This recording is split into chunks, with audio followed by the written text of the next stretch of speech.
In a nutshell, my message this evening is that companies inflicting severe damage on the environment are encouraged to continue by the corporate law. When governments of the world are unable to stop the damage, it continues to build.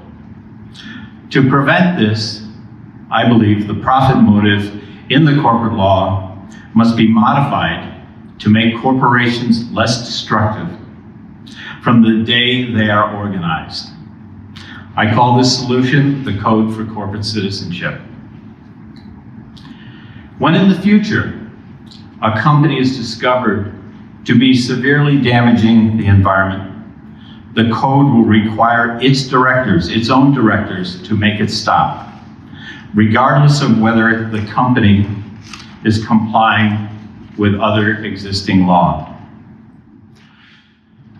Over the last 30 years, we've tried numerous ways to halt the global emission of greenhouse gases. 27 conferences of the parties on the environment have been held where the nations of the world got together and pledged to do something about the problem. Delegates to the COPs then returned home and proposed new laws to restrict greenhouse gas emissions. Economist investment bankers got into the act and offered carbon trading, carbon taxes, and carbon offsets. Accountants suggested requiring the disclosure of carbon footprints. And finally, socially responsible investing and corporate social responsibility movement, now called ESG, standing for companies showing more respect for the environment, society, and good corporate governance, have each tried to entice industry to cut emissions voluntarily. But overall, these strategies have had little success. Global emissions continue to rise. What was a potential problem when we started has now become an emergency. It's time to recognize democracies can't always pass new laws protecting us from corporate destructive behavior, and start looking for solutions which eliminate the possibility of that behavior arising in the first place.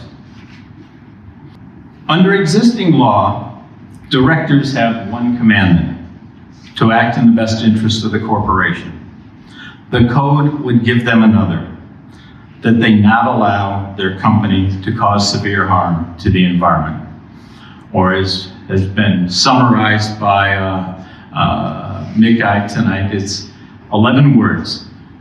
Yes, you can act, you're supposed to act in the best interest of the corporation, but not at the expense of severe harm to the environment. Once enacted, the law will state clearly that all companies are required to be more socially responsible, at least to the point of not causing severe harm to the environment. When they go over that line, they will become liable for continuing damage and be subject to the costs associated with stopping or modifying their destructive behavior.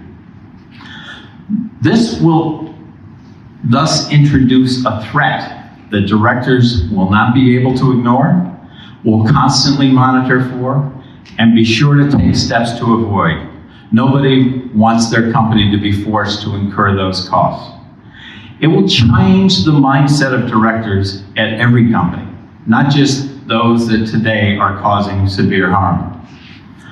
All directors will understand they now have a responsibility to make sure their company doesn't severely damage the environment. That's not too much to ask, is it?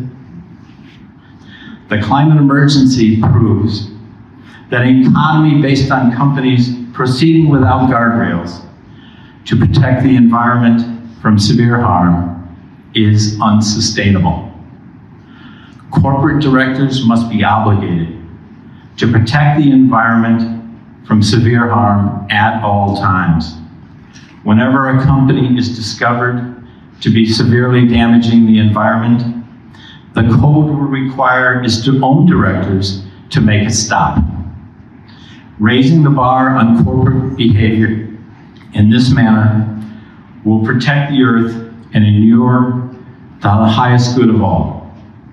Please start sharing the code with your friends, family, and elected representatives. Thank you.